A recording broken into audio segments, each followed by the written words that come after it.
చెలో రే చెలో జల్సా ఆ సాంగ్ ఎంత ఇష్టం అంటే నాకు ఆ సాంగ్ వచ్చినప్పుడు ఆ, అంటే కొంచెం పార్టీలోనో తర్వాత ఫ్రెండ్స్ అందరిని పిలిచి ఆ సాంగ్ చూడు చూడు చూడు దీని అర్థం చూడు అసలు ఎంత డీప్ ఉందో అసలు నాకు చాలా ఇష్టం హై సాంగ్ అలాగే ఉంది హై పిచ్ నాకు one of the favourite songs ఏమో అంటే వీళ్ళందరినీ పిలిచి ప్రతిసారి చెప్పడం అమ్మో వీడు చెల్లెలు చెల్లెలు సాంగ్ స్టార్ట్ చేసేయడం అని మా ఫ్రెండ్స్ పారిపోయారు కూడా అన్నిసార్లు చెప్పారు వాళ్ళకి. చాలా సార్లు అప్పుడు ఆ టైంలో అయితే పార్టీ అంటే లాస్ట్ లో అమ్మో వీడు 12 ఏంటంటే సాంగ్ పెడతాడన్న టెన్షన్ ఉండేది. యాక్చువల్ గా పార్టీ మూడ్ లో ఉండేటువంటి ట్యూన్ బీట్ అది.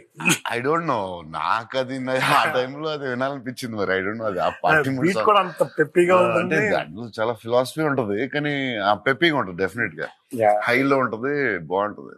నీ పయనం ఎక్కడికో నీకు తెలియాలిగా, ఈ సమరం ఎవ్వరితో తేల్చుకో ముందుగా. నెక్స్ట్ 2 లైన్స్ కూడా అది బాగుంటది సార్ పాడండి సార్. ప్రతి లైన్ బాగుంటది నాకైతే నా ఫేవరెట్. ధీరులకి దీనులకి అమ్మ ఒడి ఒక్కటే, వీరులకి చోరులకి కంట తడి ఒక్కటే. ఎవరు రాశారు సార్? మొత్తం మళ్ళీ అన్ని లేపి మొత్తం జీరో చేస్తారు.